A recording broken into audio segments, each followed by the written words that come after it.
एक दौर था जब जंगल के बीचों बीच एक खूबसूरत छत्ता हुआ करता था जहां शहद की परी रहती थी। वो सिर्फ एक परी नहीं थी बल्कि मिठास की अलामत थी। जब वो अपनी सुनहरी बालों वाली छोटी सी उंगलियों से फूलों को छूती तो उनमें ऐसी खुशबू भर देती कि पूरा जंगल महक उठता। उसकी हंसी ऐसी थी जैसे नदियों का पानी बह रहा हो, और उसकी मेहनत का नतीजा था कि हर जानवर और परिंदा मीठे शहद से लुत्फ अंदोज होता।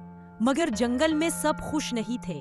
कहीं दूर कांटों का देव रहता था जो सख्त दिल, कड़वा और तन्हाई का मारा हुआ था। वो देखता कि सब शहद की परी के शहद से खुश हैं और ये बात उसके अंदर हसद की आग भड़का देती। एक दिन कांटों का देव अपनी कांटों से भरी दीवारें तोड़ता हुआ परी के छत्ते तक पहुंच गया। उसके कदमों से जमीन लरज उठी और परिंदे खौफ से उड़ गए।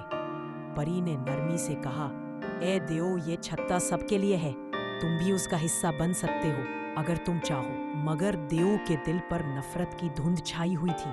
उसने छत्ते को अपनी कांटों भरी शाखों में जकड़ लिया और कहा, अब ये छत्ता मेरा है, तुम्हें मिठास बांटने का कोई हक नहीं। परी गमगीन हो गई, मगर उसने लड़ाई नहीं की। वो जानती थी कि ताकत से नहीं, नरमी से ही अंधेरों को शिकस्त दी जा सकती है।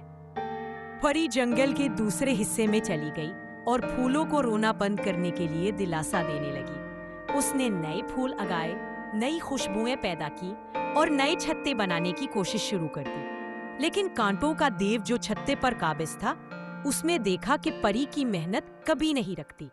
जितना वो छत्ते को अपने कब्जे में रखने की कोशिश करता, उतना ही परी नए छत्ते बनाने लगती। जंगल के जानवर जो पहले डरे हुए थे, परी के साथ मिलकर उसकी मदद करने लगे। परिंदे बीज लाते, खरगोश जमीन खोदते और तितलियां फूलों पर बैठकर उन्हें जिंदा करती रहती। रफ्ता रफ्ता जंगल फिर से महकने लगा।